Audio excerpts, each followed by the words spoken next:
friends, welcome to Kongumandala Samayal. இன்னைக்கு நம்ம என்ன ரெசிபி பார்க்க போறோம்னா ரொம்ப ஹெல்த்தியான இஞ்சி தொக்கு எப்படி செய்யறதுன்னு பார்க்கலாம்.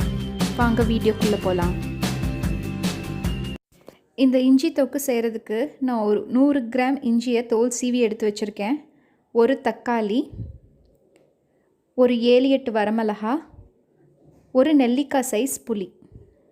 இவ்வளவுதான் தேவையான பொருட்கள். இப்போ நம்ம இஞ்சியை இது மாதிரி கட் பண்ணிக்கலாம். ரொம்ப மொத்தமாக கட் பண்ணிக்காதீங்க, அப்போ உங்களுக்கு இஞ்சி வேகாது. இது மாதிரி மெலிசாக கட் பண்ணி எடுத்துக்கோங்க. 100 கிராம் இஞ்சி தேவைப்படும், இல்லைனா கட் பண்ணி ஒரு கப் இஞ்சி வர்ற மாதிரி பார்த்துக்கோங்க. இந்த இஞ்சி தொக்கை நீங்கள் நல்லெண்ணெயில் செஞ்சிங்கன்னா உங்களுக்கு காட்டும் கொஞ்சம் கம்மியாக இருக்கும். அதுக்கு நான் கொஞ்சம் நல்லெண்ணெய் சேர்த்து இஞ்சியை நல்லா வதக்கி எடுத்துக்கிறேன்.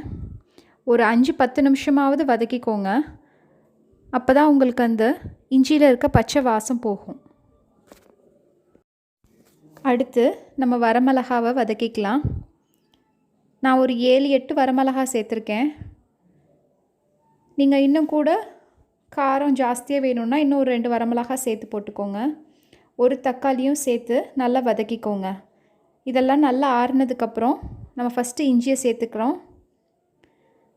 அதுக்கப்புறம் வரமிளகா, தக்காளி வதக்கி வச்சோம்ல, அதையும் சேர்த்துக்கோங்க. இது கூட நம்ம புளியும் சேர்த்து தேவையான அளவு உப்பு போட்டுக்கோங்க. நல்லா அரைச்சி எடுத்துக்கலாம்.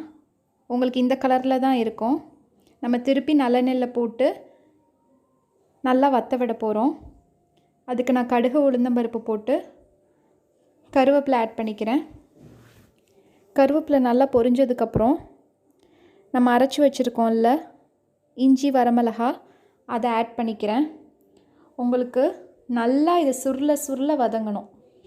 இந்த இஞ்சியோட பச்சை வாசம், அந்த இஞ்சியோட காட்டம் போகிற வரைக்கும் அந்த நல்லெண்ணெயிலே அது நல்லா வதங்கணும். இது மாதிரி வதக்கி விட்டுட்டே இருங்க. இந்த வரமிளகா, இஞ்சி அரைக்கிறதுக்கு நான் ஒரு 1/2 டம்ளர் தண்ணி சேர்த்து அரைச்சிருக்கேன். அந்த தண்ணி வத்துற வரைக்கும் இந்த தொக்கு வற்றி வரணும். இது கூட நம்ம வெல்லம் சேர்த்துக்கலாம். வெல்லம் சேர்த்தா தான் உங்களுக்கு அந்த காரம், இஞ்சியோட காட்டம் எல்லாம் நியூட்ரலைஸ் ஆகும்.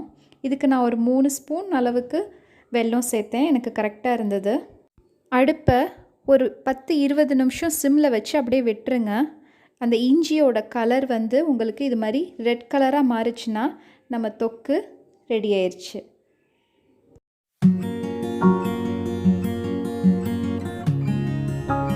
இஞ்சிக்கு நிறைய ஹெல்த் பெனிஃபிட்ஸ் இருக்குது.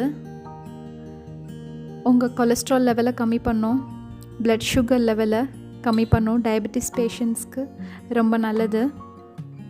நோய் எதிர்ப்பு சக்தியை அதிகரிக்கிறதுனால கேன்சர் ஃபைட்டிங் ப்ராப்பர்ட்டிஸ் கூட இதில் இருக்குதுன்னு ரிசர்ச் சொல்லுது.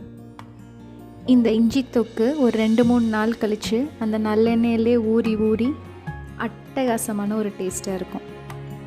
தயிர் சாதத்து கூட இந்த இஞ்சி தொக்கு வச்சு நீங்கள் சாப்பிட்டு பார்த்துட்டு எனக்கு கீழே கமெண்ட் பண்ணுங்கள். இதே மாதிரி ஹெல்த்தியான ரெசிபீஸ் நம்ம கொங்குமண்டல சமையல் சேனலில் ஹெல்த்தி ரெசிபீஸ்ன்ற ப்ளேலிஸ்ட்டில் இருக்குது. நீங்கள் மறக்காமல் போய் பாருங்கள். நம்ம சேனலில் இது வரைக்கும் நீங்கள் சப்ஸ்கிரைப் பண்ணாமல் இருந்திருந்தீங்கன்னா சப்ஸ்கிரைப் பண்ணிக்கோங்க. Thank you friends.